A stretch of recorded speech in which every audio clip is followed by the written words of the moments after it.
Indonesia masih harus bekerja keras menghadapi pandemi COVID-19 yang tidak tahu kapan berakhir. Sampai saat ini, mungkin masih ada yang tidak tahu apa itu gerakan 5M COVID-19. Oke, apa itu gerakan 5M? Gerakan 5M merupakan gerakan pencegahan COVID-19 yang sangat dibutuhkan agar pandemi ini segera berakhir. Protokol kesehatan ini terdiri dari yang pertama, memakai masker. Kita semua perlu banget pakai masker tiap keluar dari rumah. Masker itu gak hanya dipakai orang yang merasa sakit aja, tapi orang yang sehat juga perlu pakai masker. Karena virus corona tiap kali menginfeksi orang gak langsung bikin kita sakit atau nunjukin gejala. Guna masker adalah ngelindungin orang lain dari kita yang mungkin sebenarnya sudah terinfeksi. Karena kita tahu, virus corona nyebar lewat percikan saat kita batuk atau bersin, sehingga masker akan menghalangi penyebaran mereka. Karena kita bukan tenaga medis, maka kita cukup gunakan masker kain. Sebaiknya satu orang punya lebih dari satu sehingga bisa dipakai ganti-gantian setelah dicuci. Dan jangan lupa buat selalu ganti masker tiap 4 jam. Yang kedua, mencuci tangan. Kita harus mencuci tangan dengan air mengalir dan sabun secara berkala. Usahakan mencuci tangan dengan air mengalir. Sangat tidak dianjurkan cuci tangan menggunakan air di dalam wadah seperti air di dalam baskom karena tidak efektif.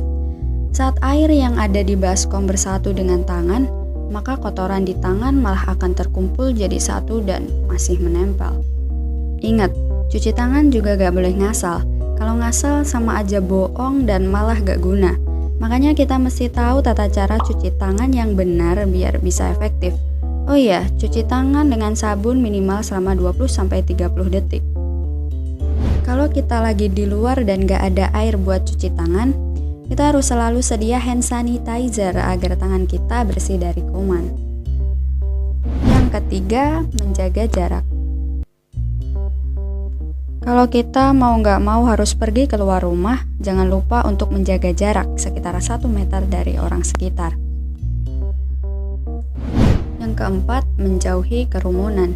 Kita harus menjauhi kerumunan saat berada di luar rumah, karena perlu diingat, semakin banyak dan sering kita bertemu orang, kemungkinan kita untuk terinfeksi corona bisa semakin tinggi. Yang kelima, mengurangi mobilitas. Jika nggak ada keperluan yang mendesak, lebih baik tetap di dalam rumah. Karena sekarang zaman sudah canggih, kita tetap bisa berkomunikasi dengan teman atau saudara dengan video call. Kita bisa tetap berolahraga di dalam rumah. Buat yang punya hobi masak, kita bisa coba resep-resep baru buatan sendiri. Atau kalau lagi malas masak, bisa juga order makanan dari aplikasi. Terus, buat orang-orang yang mager dan suka rebahan, inilah saatnya kita bisa jadi seorang pahlawan.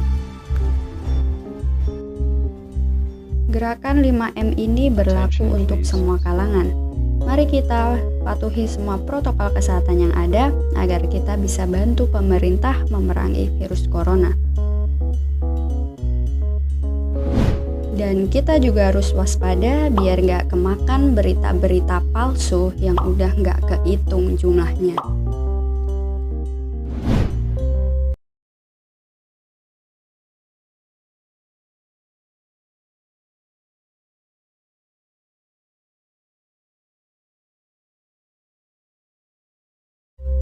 Bagi yang udah nonton video ini sampai akhir, terima kasih dan sampai jumpa.